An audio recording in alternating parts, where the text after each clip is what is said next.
Hello, beautiful souls, and welcome back to Love Yourself Fiercely. Today's guest, Rollie Allaire, is a fellow Canuck, and you guys know how much I love my Canadian friends.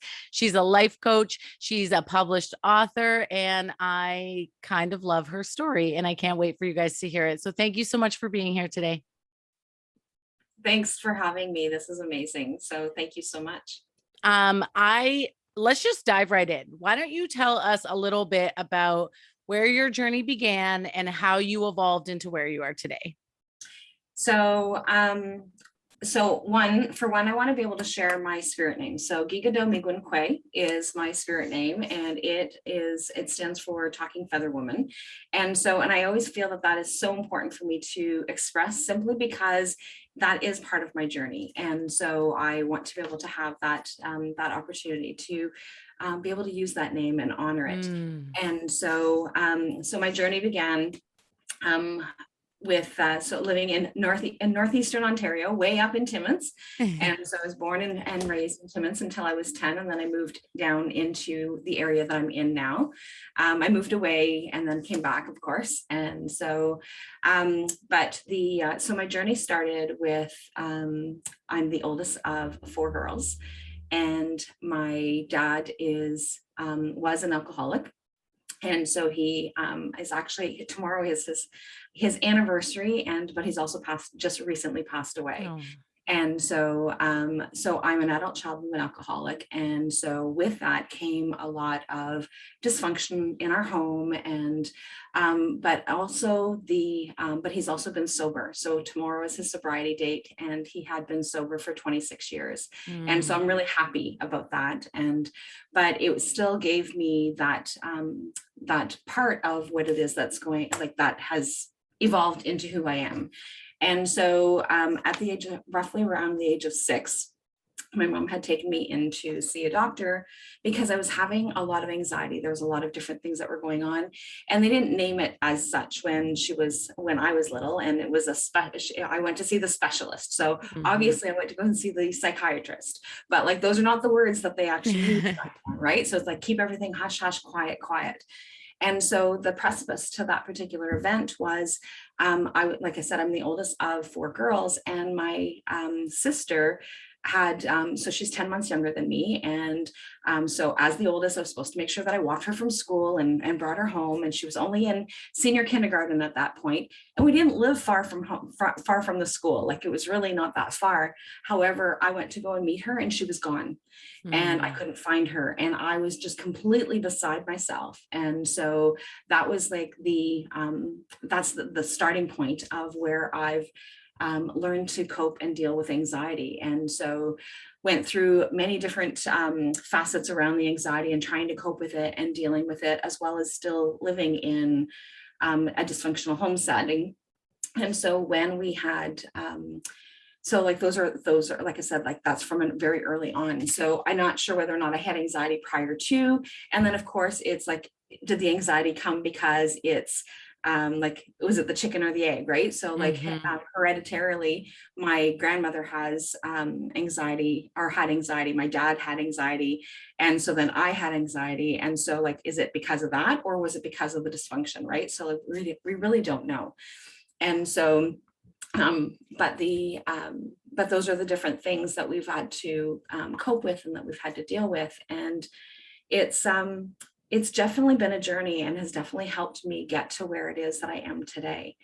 And so now, as a life and wellness coach, that's one of the things that I do, is help people work through, women particularly, work through their anxiety, and helping them find the different tools.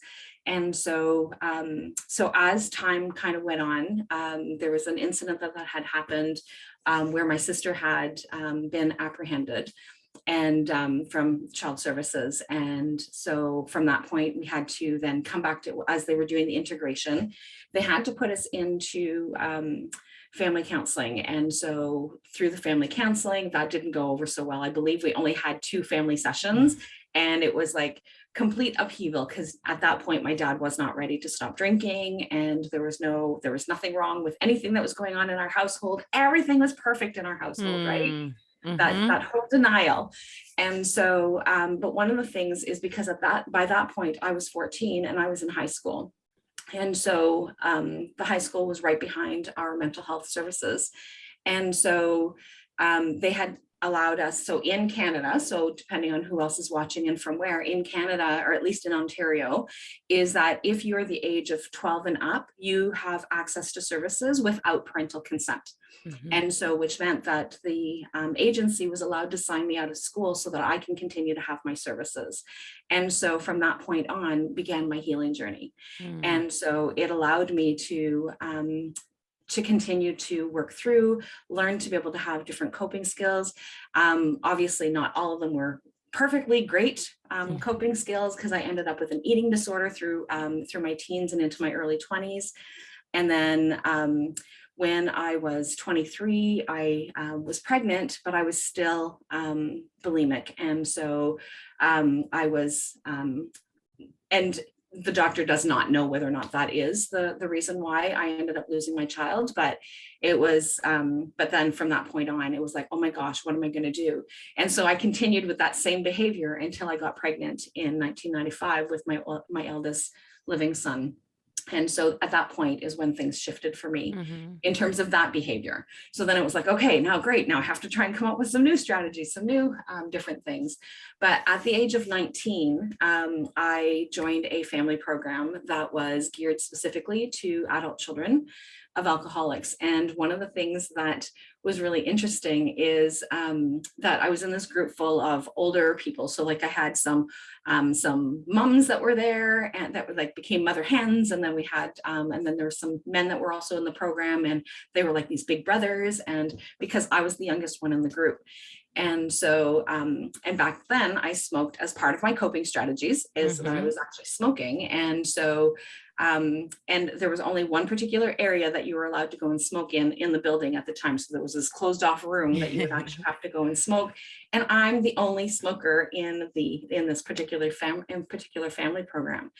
So I had that opportunity to be able to go and sit in the other side where the alcoholics were sitting, and anybody else that had any other addictions. And there was one particular man that was in the program that he reminded me so much of my dad. And so like him and I had a lot of conversations, and I reminded him of his daughter. And so we had lots of conversations about like, what was it like for me growing up as a child in that kind of home? And he had had that perspective of being able to help understand where his daughter would be coming from, because his daughter had completely iced him, wasn't talking to him, and rightfully so at that time. And so it was like, so we created this incredible bond. And so it was really great, because then it really helped me understand from a different perspective. So then that gave me a different insight coming from where I was coming from, how everything was just so difficult for us to be able to manage.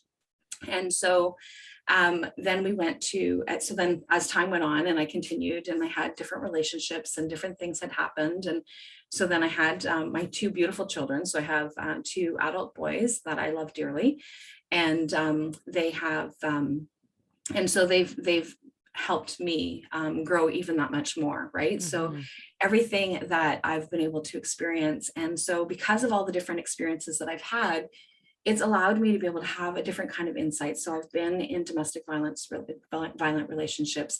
I've been sexually traumatized. I've had different situations. So like my youngest son has various different learning disabilities, and so completely huge IQ, but like in terms of coping was not the best. And both of my children struggle with anxiety as well, which is why what came first, the chicken or the egg? So hereditarily is like, so is that because of everything that was going on with me genetically, or is that because of different things that were going on with them growing up? But I always say that my youngest son is my teacher. So he has taught me a lot of different things. So with that, I've been able to help understand where kids are coming from a different perspective, being able to understand what parents are trying to deal with when they're dealing with these kids that have this explosive behavior, and you don't know how to be able to manage it or cope with it. And so as the fact that they're now adults, it's amazing to be able to see how things have shifted, and and the tools that I was able to give them, even though they don't always do what it is that I would like them to do or how I would like them to do it. But there's still, but you can actually see those different scenarios and situations where it's like, huh, I raised that. That is so awesome. I'm so happy to be able to see that, right? So it really does give you that that joie de vivre of being able to have this this connection. And so then as I continued on with my own journey, so back in 2014, I ended up being ill with mental health. So because I struggle with stress, anxiety, and depression. And so with that came a lot of struggles. And so at that particular time, so about a year and a half before that, my husband had an affair. And so that completely devastated me.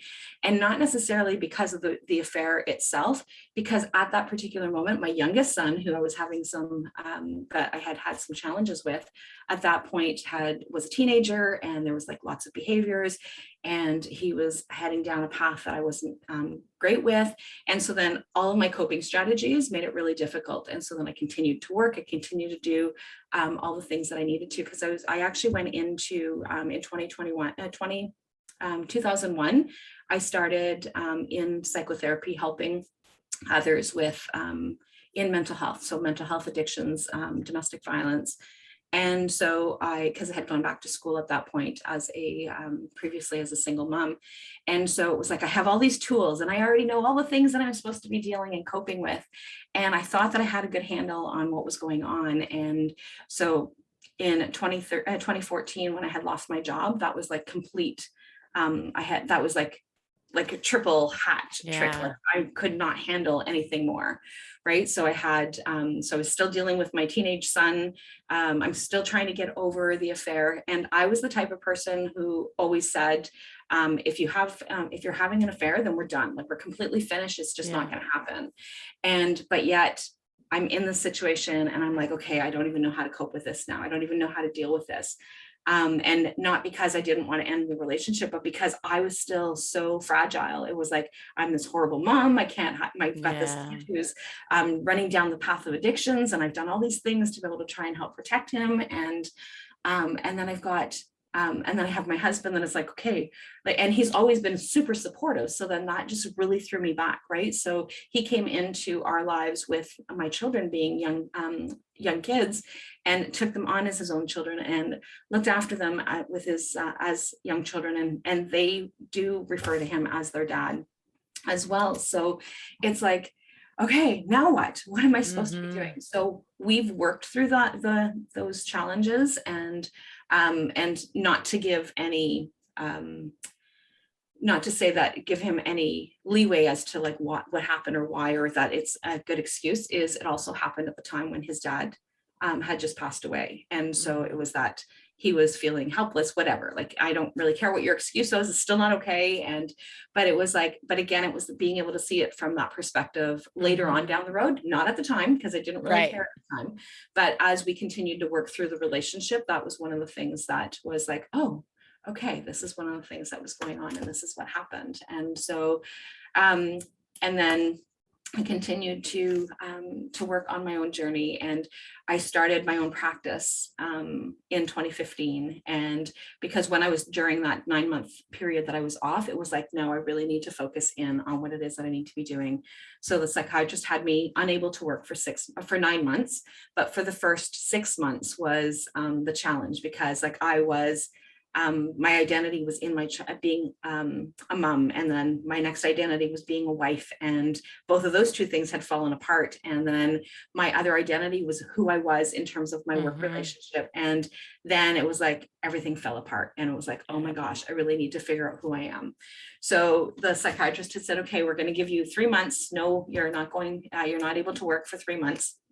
So the first 3 months, it's like, okay, so I'm doing all the things that I mentally know all the things, because I've got all the tools. I already know all the things that I'm supposed to do.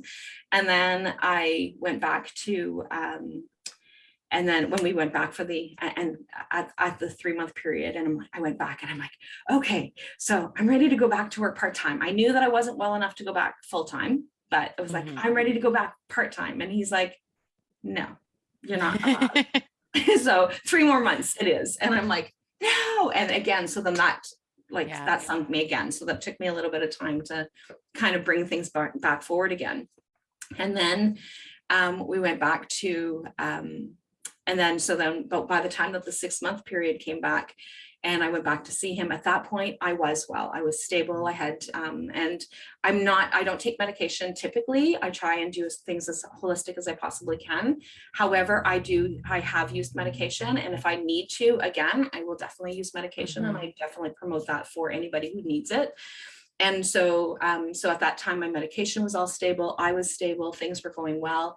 And I went in and he's like, okay, so where do you think that you're at now? And I said, I'm good, but I think I still need a little bit more time because now all the rest of the things are stable. Now I need to dive in deep and really deal with the things that I need to be dealing with. And that was where I dealt a lot more with the grief of all of those 3 things. And so I worked through those particular aspects. And then when the 9-month period was up, I said to my husband, I said, he's going to tell me that I'm ready to go back to work. And I am, but I don't think that this is where I want to go. I don't think that I want to go back and work for any agencies again. I think that I want to be able to start my practice on my own. And so I did. And so from there, that is where my journey began in terms of being able to help others not from an agency's perspective. And so working in different agencies, at least in Ontario, I can't speak to any other place, but in Ontario, because it's part of our healthcare system, is that it's very segregated. So when I worked for the mental health division, then it was mental health only. You don't do anything else. If you work for addictions, then you work for addictions. You don't deal with any other matter. When you work in domestic violence, you work with domestic violence situation, and that's it. And it's like, okay, but like, we're not broken people. Like, we're not like, I'm not this little piece and I'm not this little piece and I'm not this little piece. Like, it all needs to be integrated together. But under funding rules is we're not allowed to do that. Right. And so it makes it like super, super challenging to be able to try and to be able to help somebody deal with the things that we're dealing with. And so I had one particular, and actually it was a student that I had that was working with me the one time.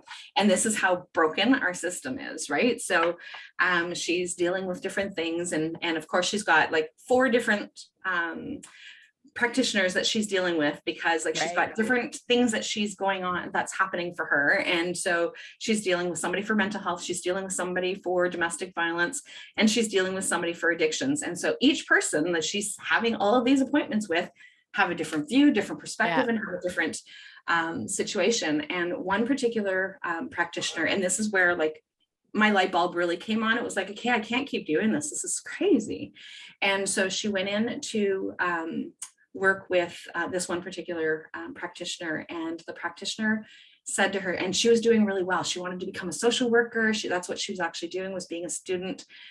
She was a co-op student, and she wanted to like see how it worked before she actually went off to university to see if that's where she wanted to go or how she wanted to do it. And she was pumped and super excited, and she had huge motivation as to what it is that she wanted to do. And she had her session with this person, and this person looked at her and said, "You're broken.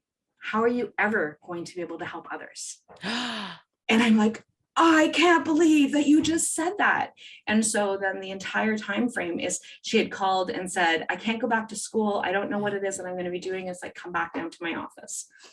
And so we had that conversation and we dealt with situations, and she ended up not following that path. And so, and it's just like, she would have been, because she had that empathy, she had the different situations that were going on in her life that actually allowed her to be able to have that empathy. And of course, she still had some healing to do. She was only 18 at the time. Right. Of course she had some journeys to make, but it was just like complete devastation. And it was like those different moments, and even having colleagues that would say to me, because I would do things outside of the box all the time. It was like, but I would get in trouble for doing things outside of the box because it didn't fit the mandate of what it is we're supposed to be doing. And so I had one client who was a truck driver, and he worked all week. And so he comes home, he leaves early Sunday morning and he comes home on Friday evening, and then he has Saturday off. And that's the only time that he had. And so me being me, scheduled his appointments on, depending on how his trips were going, it was either every other Friday evening or every other Saturday. And so I would go in and I would have our sessions, and then I would leave.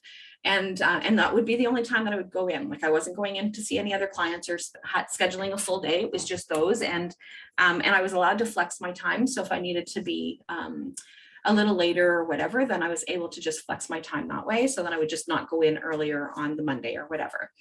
And but he and that worked really well for him, and he did really well. And but one of the things that happened is I had a colleague that came up to me and said, hey, you really need to stop doing this stuff and stop seeing people in the evenings or on the weekend, because you're setting a precedent, and we're all going to the union's going to make us all have to do this. And I'm like, why did you get into this field? I don't understand. Yeah. It makes no sense to me.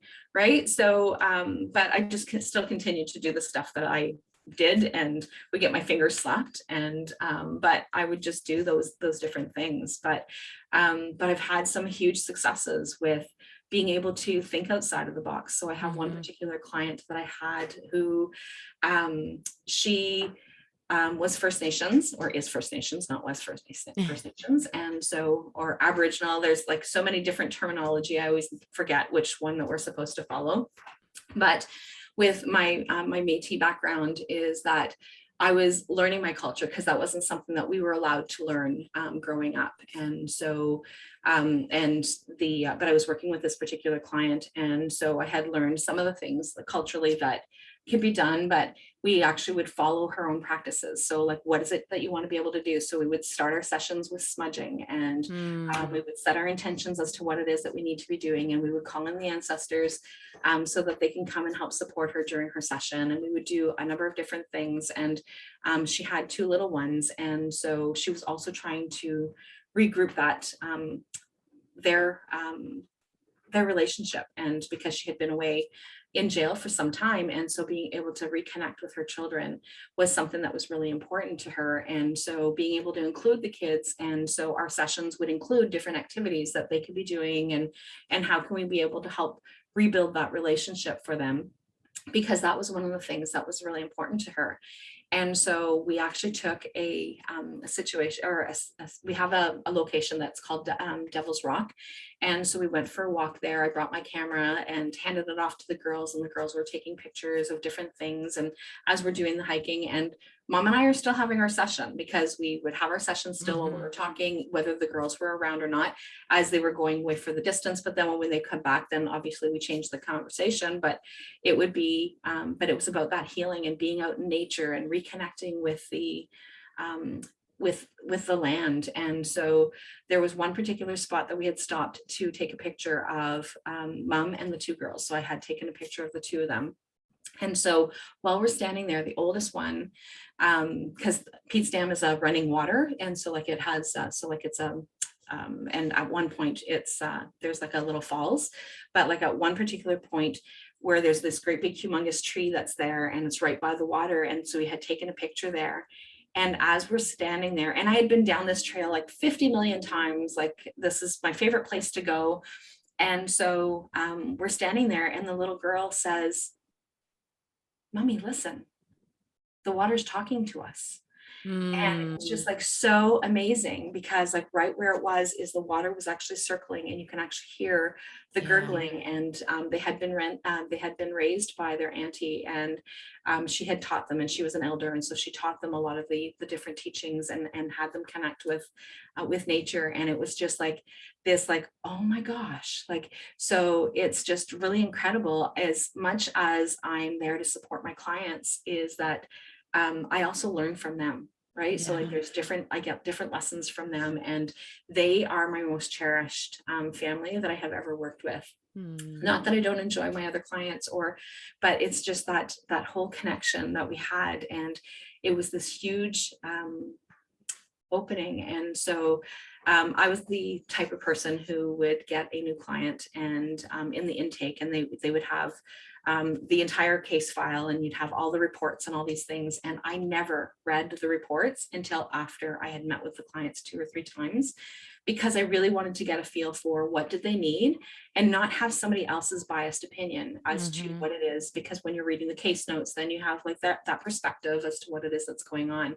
So other than the intake and what was the initial information, that was the only thing that I ever read from my clients' files initially. And then I would go back and read, like, what else do I need to know afterwards? But it was like, let them tell me, what do they need? And that's how I always took the approach as to how I would actually work with them and help them with what was going on. So, but yeah, so I've just chattered on. I love it. I could listen to you talk forever. A lot of people don't know this about me, but prior to becoming an entrepreneur, my background is in children's mental health. And so when I hear you speak, I remember that life. I remember the red tape. I remember the judgment from previous case files and previous people working with the family. And I too always, thought outside the box. I was working with children, behavioral children. And so there was a lot of mental health, a lot of, different types of abuse occurring amongst the adults in their world, different family dynamics, different trauma. Then you couple the school system not supporting their needs, and there's trauma there. And I always admire a practitioner who says, this is not about me. This is not about checking the boxes as to what I'm supposed to, air quotes, provide for this family, but what does this family need from me? How can I support them as they navigate their next best step? And the work that a good practitioner can do is life altering for a person and their family. So thank you for the work that you did in the systems within the red tape that existed, and for always being, the person who stepped outside the box, who allowed their clients to teach them, who allowed that connection to occur. Because I know how important it is. There's also similarities in our stories around our children. My daughter has mental health needs and severe anxiety, and to be able to be in a position where I am now through my own healing and evolution to support her in a different way is, I'm just so grateful for having walked my own evolution and learned about myself and healed, my own issues. And you did that and provided that for your kids while also just persevering through your own difficult seasons. So I just want to take a moment to celebrate your growth and celebrate your journey and all of the incredible seasons of life that you've had. Now, I would love to hear more about the work that you do now. So I get just as exhilarated with the work that I do now. So I have a number of different programs that I offer, but like my baby, the one that I absolutely that I nurture the most is a program called Soulful Life Hacks. And so it's all about having women get together. So having us come together, obviously through virtually, so because it's anywhere around the world. And so through Zoom, we connect. And so we meet weekly, and they share whatever it is that needs to happen and what's going on. And we've had different themes. So like I always go with a season. And so again, part of my own traditional teaching that I've had is that part there is really important to me, is having those seasons of being able to kind of start, stop, and kind of move through. And so with the Soulful Life Hacks is that we have an opening ceremony for every season where we get together, where we actually set our intentions. What is it that we want to be able to focus on in the next 3 months? And then we actually kind of dive in and carve out what is it that what's the underlying theme. So based on, so everybody shares what it is that they're hoping to be able to get out of it, and they share what's their intention and their goal for that those 3 months. And then we always have, and it's always amazing how when we pull a group of people together, how there's always this underlying theme of whatever it is that's going on. And so like currently in the theme that we have right now is with all the goals that the ladies wanted to be able to put forward was stronger me. And so everybody was like, okay, well, I want to be stronger at this. I want to be stronger at that. I want to be able to get better at this, or I want to be able to set these boundaries, or that kind of thing. And so the theme that we've been working on in this particular session has been about becoming a stronger me. And so then from there, with all the years experience that I have, is that I then am able to pull in different tools. But the biggest component is that community where they get together.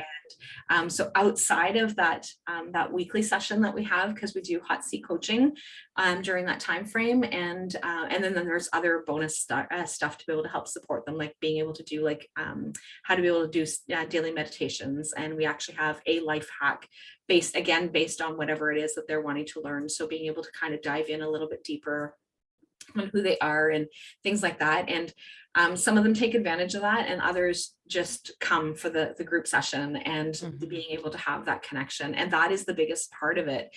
And so I have a lot of people often that will say to me like, well, do you do one-to-ones? And yeah, I do one-to-ones, but the group stuff, the group dynamics is where we get that biggest meat, and we get that juiciest connection, because then we are not alone and we're not isolated. Yeah. And so so when I share my story, I know that there's other people out there, like you said, that are similar. And so it's great to be able to have that connection. So when we're coming together as a group, and so because I deal with a lot of anxiety with my clients, a lot of them are like, doing group, like that's just intimidating. I don't want to be able to do the group. Like, can I really just can I do something different?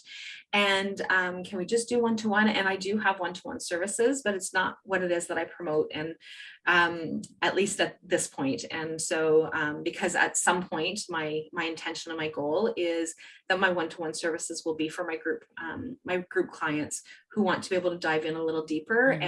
But right now I do have some one-to-one sessions that are open for people who want to sign up for a package.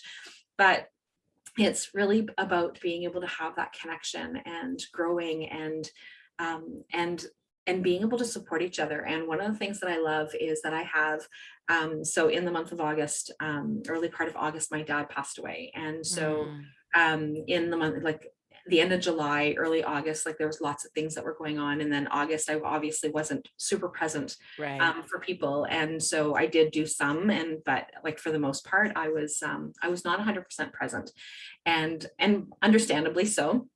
But one of the things is that particular group continued to move forward with each other and supported each other. So we had one client who there was a crisis that was going on in her life, and we don't focus on crisis, like that's not the goal of the program, but life happens and we do end up in crisis.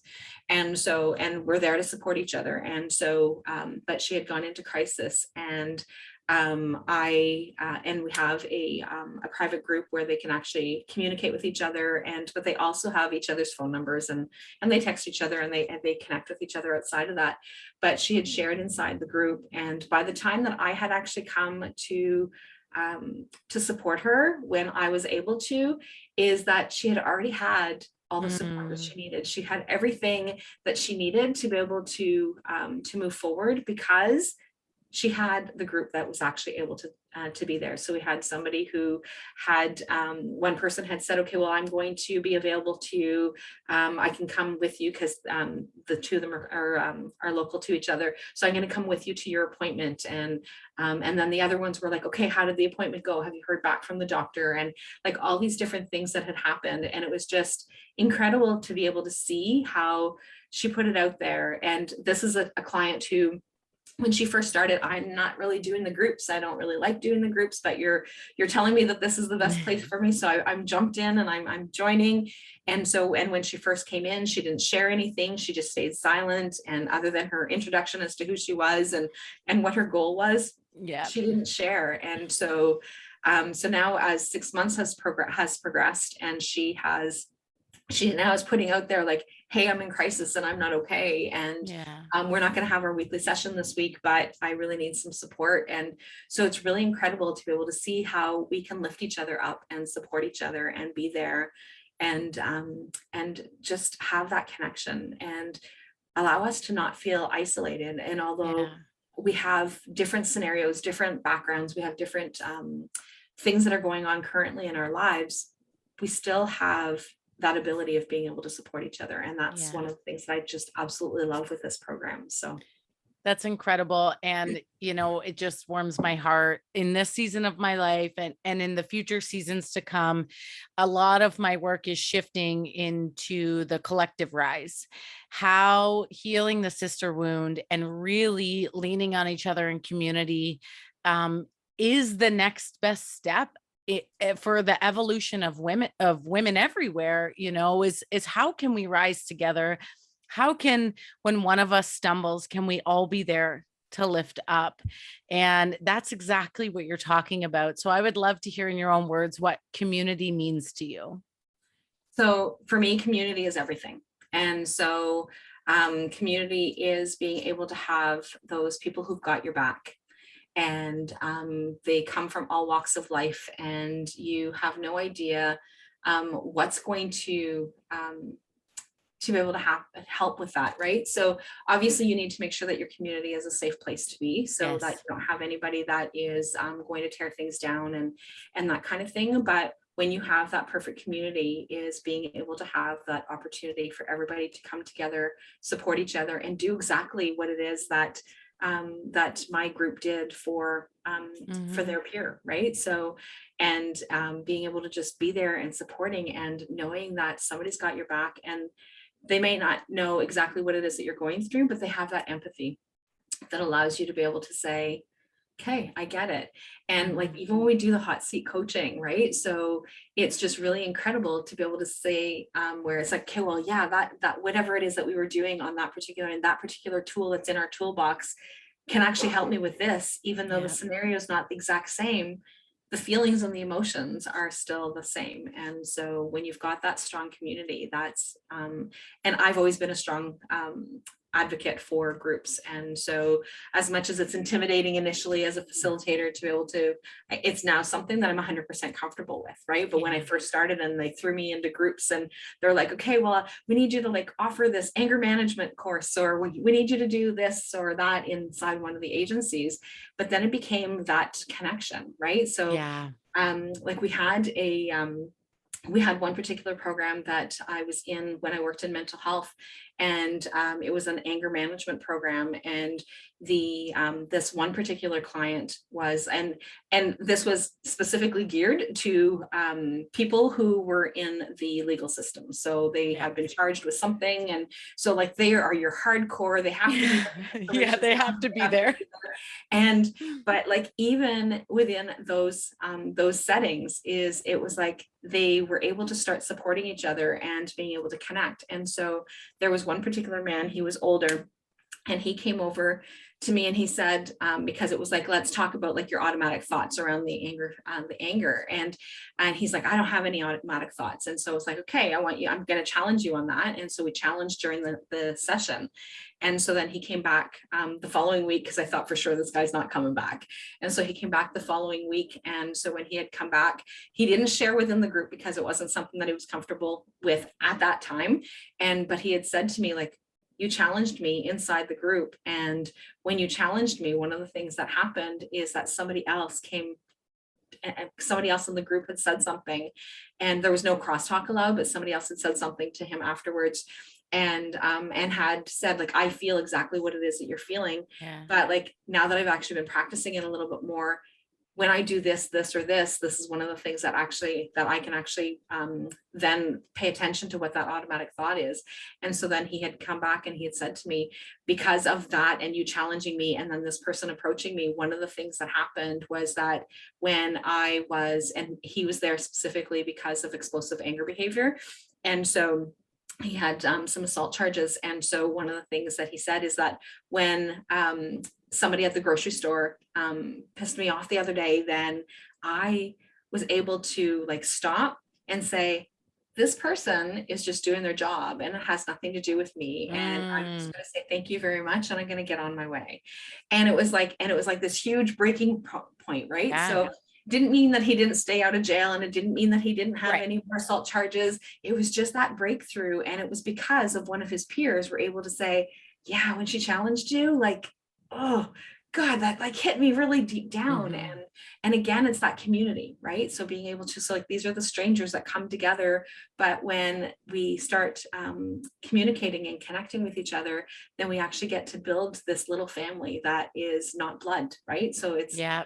it's that community in our little family, and we have that strong support. So And it's interesting because group dynamics are incredibly intimidating. And a lot of, in the coaching world in particular, a lot of the groups are healing groups. And so we have specific wounds that we're coming together to say, sure, let's just sit in ceremony together and talk about their deepest, darkest wounds. So it's intimidating, but there's magic in somebody looking at you and saying, me too.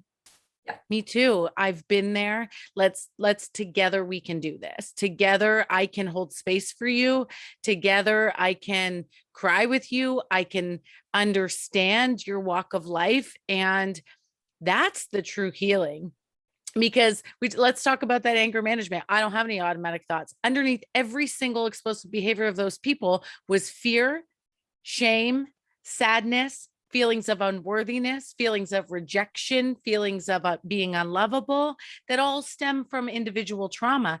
And here we are in community as grown women doing healing work. And underneath it all, fear of judgment, fear of rejection, fear of abandonment, a lack of worthiness, feeling unlovable. It's all the same. The wounding is the same. It's how we project to the world in protection of our trauma. And when we come together in community, like what a magical way to be held.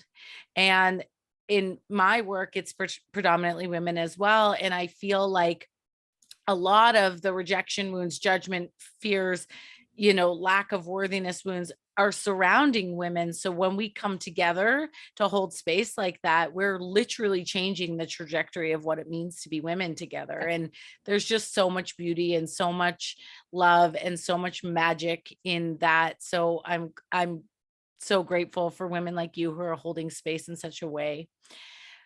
I love the work you do. Thank you. Thank you so much. So we talked about your favorite program and your other services. If you could leave the audience with one last piece of beautiful advice, what would you say? I think the biggest one is that you are lovable, that you are enough, and that you're definitely worthy. And so underneath all of those things is that you've got this sacred little child that's in there that needs you to be held. And the only person who is capable of doing that is you. And so you need to nurture and love that little child within you that is has been so deeply wounded, no matter what scenario that we've had, right? So we've all had trauma, whether it is something that other people identify as trauma. We've all had some experience of trauma in our lives, and how have we coped with it has looked differently for each and every one of us. And so I think that that's the biggest thing, is that I am enough. Yeah, I love that so much. Okay, I ask everybody this question, and so you don't get away without answering it too. As we navigate our self-discovery and our self-evolution and our healing, a lot of the time we're faced with limiting beliefs, false beliefs, negative thought patterns that are subconscious. And so when we've done the work, they start to come out in the forefront of who we are, and we're able to really move through. But what's a limiting belief or a false belief that still sometimes surfaces for you? And what are some of the strategies you use to navigate outside of that? So it goes right back down to that I am enough, right? So there's certain times when that scared little girl comes back out, and that I'm not worthy. And so, and for me, it's always about being able to go back to that. And so when I start going in through, oh my gosh, it's happening again kind of thing, and then it's like, okay, refocus, recalibrate, and start reminding myself why I am enough, because I know that I am. And even though we know it in our head, those emotions just still kind of creep back out again at times, that we kind of go like, yeah, where did that come from? Right. I thought I healed that wound. Where did it go? Right. So, but yeah, it always goes back to that worthiness. And so it's that recurring, I am enough exactly in the space and time that I am right now. Mm, So I love that. I love that so much. It's one of our favorite affirmations here. I am enough just as I am in this very moment. And it doesn't matter if you're picking yourself off the floor that day or that you're about to step into the greatest season of your life. In this very moment, we are all enough. Thank you so much for your time today. What is your favorite social media outlet and where can my people hang out with you more? Because they're going to want to. thanks. So Facebook is typically where I am the most. My team has been working on getting me more out there in Instagram world, but it's just not a platform that I do well with because I don't do the phone thing, right? I'm the computer person. So, but yeah, so Facebook is probably the easiest place to find me. I have a Facebook group a private Facebook group. So if you go and find my page, because the name's going to be changing, it hasn't been decided yet. My group's helping me decide on the name. So currently it's actually called the Holistic Wellness Lounge, but I believe that when people are listening to this, it should have changed by then because we have a poll in the group to be able to change the name. But if you go to my business page, then Rollie Allaire Holistic Life and Wellness Coach, then you will definitely be able to find my free group and come and join me. That'd be awesome. And we'll make sure that we link all of that in the show notes. So once that change has been decided and the link is available, I'll make sure it's available in the show notes. Thank you so much for your time today. Thank you so much for sharing your truth and being so open with us. And thank you for the work that you do. Thank you so much for having me. It was wonderful. Thank you. And to our listeners, I hope you love yourself fiercely and fully today and every day. I can't wait to see you on the next episode.